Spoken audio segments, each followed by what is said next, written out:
اعوذ باللہ من الشیطان الرجیم بسم اللہ الرحمن الرحیم الحمدللہ رب العالمین والعاقبۃ لأہل التقوی والیقین۔ السلام علیکم ورحمۃ اللہ وبرکاتہ۔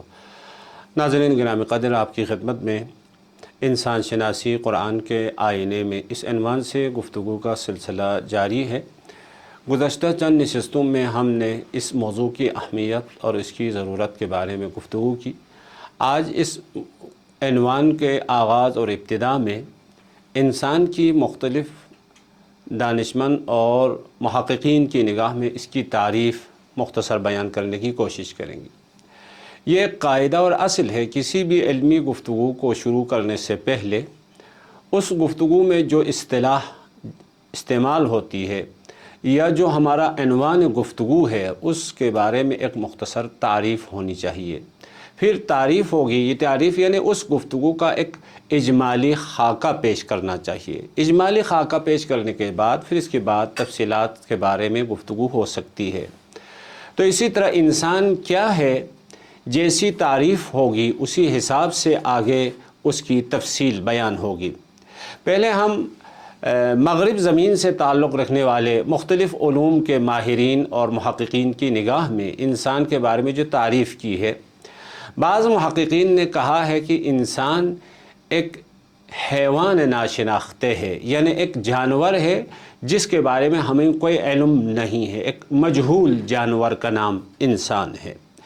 بعض نے کہا کہ انسان ایک جانور ہے لیکن غیر قابل اعتماد ہے، یعنی کسی جذبے پر، اس کی کسی رائے پر اعتماد نہیں کیا جا سکتا ہے۔ بعض نے کہا ہے کہ نہیں، یہ ایک ایسا جانور ہے جو قابل اعتماد ہے، اس پہ اعتماد کیا جا سکتا ہے، اس سے رائے لے سکتے ہیں۔ بعض نے کہا کہ نہیں، یہ انسان ایک جانور ہے لیکن حیرت انگیز جانور ہے، جانور سے ابھی تک ہم باہر نہیں نکلے ہیں۔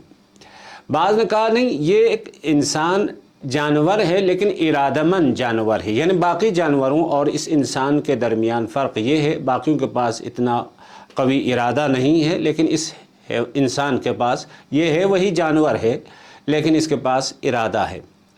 ارسطو نے کہا انسان حیوان ناطق ہے، حیوان ہے منتہا یہ کلیات کو درک کر سکتا ہے اور علم حاصل کر سکتا ہے۔ بعض دیگر بزرگان نے کہا ہے کہ انسان کے بارے میں حیوان مدنی الطبع ہے، یعنی ایک ایسا جانور ہے لیکن معاشرتی زندگی بسر کرنا، معاشرے میں رہنا، یہ اس کی طبیعت میں، اس کی ذات میں شامل ہے۔ بعض نے کہا نہیں، انسان کے طبیعت میں کچھ بھی نہیں ہے، یہ تاریخ ہے جو اس انسان، دوسری عبارت میں اس جانور کی طبیعت بنانے والی چیز تاریخ ہے، اس کو سمت و سو دینے والی چیز تاریخ ہے، تاریخ اس کو سمت و سو دے گی، تاریخ اس کو جہت دے گی، خود کی کوئی طبیعت نہیں ہے۔ بعض نے کہا نہیں، یہ ایک ایسا جانور ہے جس کے تمدن اور تہذیب، یعنی تہذیب و تمدن اس کو جہت دے سکتا ہے، اس کے لیے سمت و سو دے سکتا ہے، ورنہ اس کی اپنی کوئی طبیعت اور کوئی فطرت اور کوئی گرائش اور کوئی میلان اور کوئی خواہش اس کے پاس نہیں ہے۔ ناظرین گرامی قدر، آپ نے دیکھا یہ تمام بزرگان، مختلف علوم کے ماہرین، مغرب زمین سے تعلق رکھنے والوں نے انسان کو جانور ہی سمجھا ہے۔ ابھی پیش رفتہ علوم میں انہوں نے کہا کہ انسان کیا ہے، تو کہا کہ یہ ایک سوشل اینیمل ہے، ایک معاشرتی جانور ہے۔ بعض بزرگان نے کہا یہ انسان کیا ہے، انسان کے لیے بھیڑیا ہے، یہ ایک معاشرتی بھیڑیا ہے۔ ظاہر سی بات، ایک بھیڑیا ہے تو اس بھیڑیے کی تربیت کرنے کا طریقہ الگ ہوگا، اس بھیڑیے کے لیے قانون بنانے کا طریقہ الگ ہوگا، اس بھیڑیے کے ساتھ جو رویہ اپنایا جائے گا وہ الگ سا ہوگا۔ تو ان تمام بزرگان نے اور دانشمندوں نے انسان کو جانور ہی سمجھا ہے، لیکن اس کے مقابل میں اسلامی نقطہ نگاہ یا دوسری عبارت میں قرآن نے انسان کی جو تعریف کی ہے وہ کیا ہے؟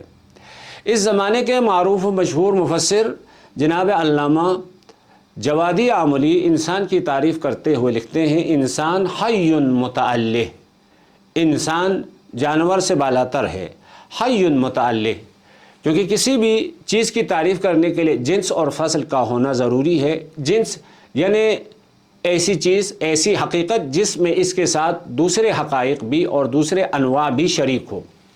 انسان حی یعنی انسان ایک ایسا موجود ہے جو حیات رکھتا ہے، البتہ اس میں حیات نباتی بھی ہے، حیات حیوانی بھی ہے، حیات انسانی بھی ہے، لیکن حیات انسانی، حیات نباتی اور حیات حیوانی سب مشترک ہے، لیکن اس انسان کے لیے جو فصل ممیز ہے، فصل مقوم ہے، یعنی جس حقیقت کی وجہ سے، جس نقطے کی وجہ سے یہ حی موجود، یہ حیات والا موجود دوسروں سے جدا ہوتا ہے، وہ اس کا تعلق ہے۔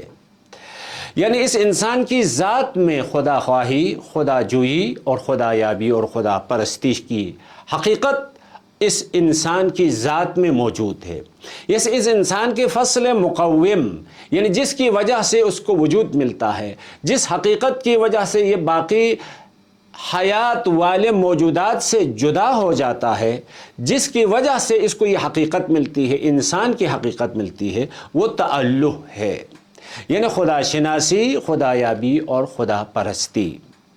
جب تک اس نقطے کی طرف ہم توجہ نہیں کریں گے، یعنی انسان کیا ہے، خود بالآخر انسان جانور ہے یا انسان حی متعلق ہے، یعنی ایک ایسا موجود جو حیات کے مختلف مراتب کو بھی رکھتا ہے، یعنی حیات نباتی بھی رکھتا ہے، حیات حیوانی بھی رکھتا ہے اور حیات انسانی بھی رکھتا ہے، لیکن اس حیات انسانی کی بقا کے لیے، اس حیات انسانی کو باقی حیات سے جدا کرنے کے لیے تعلق کی صفت اور تعلق کی حقیقت کا ہونا ضروری ہے۔